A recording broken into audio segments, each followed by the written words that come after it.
இன்று போதைப் பொருளுடைய தலைவன் உங்களுடைய குடும்பத்திலே உதயநிதி அனைவரையும் வந்து சந்தித்து புகைப்படம் எடுத்து பத்திரிகையிலே தந்திருக்கிறார்கள்.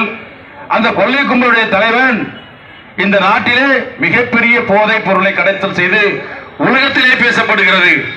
நீங்கள் திமுகவுக்கு ஒரு வரலாறு இருக்கிறது, நான் சொல்ல கடமைப்பட்டிருக்கிறேன். ஏனென்று சொன்னால் அருகாமையிலே இருக்கின்ற ராஜா என்ற ஒருவன் மத்திய அமைச்சராக இருக்கின்ற பொழுது இந்தியாவிலே மிகப்பெரிய 1,70,70,000 கோடியை மத்தியிலே கொள்ளையடித்து உலக புகழ் பெற்றது திமுகவுக்கு வரலாறு இருக்கிறது. அதே போன்று இன்று 2,000 கோடி கொள்ளையடித்து போதைப் பொருளை 2,000 கோடி கொள்ளையடித்தது என்ற பெருமை திராவிட முன்னேற்ற கழகத்திற்கு அந்த பெருமை இருக்கிறது, நீங்கள் புரிந்து கொள்ள வேண்டும். அதே போன்று சாராய ஆலையிலே ஆட்சிக்கு வந்தவுடன் 30,000 கோடியை கொள்ளையடித்து உலக புகழ் பெற்றதும் திராவிட முன்னேற்ற கழக ஆட்சி.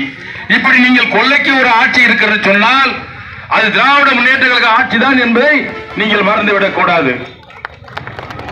இப்படி ஒரு ஆட்சி அதிகாரத்தில் இருக்கின்ற பொழுது என்ன செய்ய வேண்டும்? நமது மாண்புமிகு புரட்சி தமிழர் எடப்பாடியார் அவர்கள் 4.5 ஆண்டு காலம் ஆட்சி செய்தார்கள். தமிழகத்திலே 11 மருத்துவக் கல்லூரியை கொண்டு வந்தார்கள். அதில் அரியலூரிலே ஒரு மருத்துவக் கல்லூரி கம்பீரமாக உயர்ந்திருக்கிறது. ஜெயங்கொண்டத்திற்கு ஒரு அறிவியல் கலைக்கல்லூரியை தந்திருக்கிறார்கள். இது இந்த ஆட்சி அனைத்து இந்திய அண்ணா திராவிட முன்னேற்ற கழகத்தின் ஆட்சிக்கு பெருமை.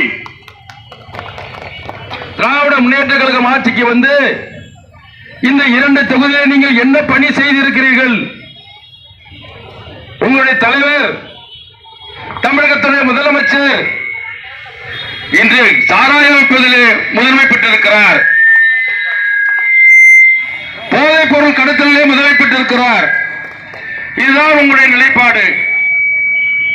நீங்கள் அனைத்து இந்திய அண்ணா திராவிட முன்னேற்ற கழகம் ஆட்சி கட்டில் இருக்கின்ற பொழுது இங்கே இருக்கின்ற தாய்மார்கள் தாலிக்கு தங்கம் பெற்றிருப்பீர்கள். இங்கே இருக்கின்றவர்கள் எல்லாம் தாலிக்கு தங்கம் பெற்றிருப்பீர்கள், அதை ஒழித்து கட்டிவிட்டீர்கள்.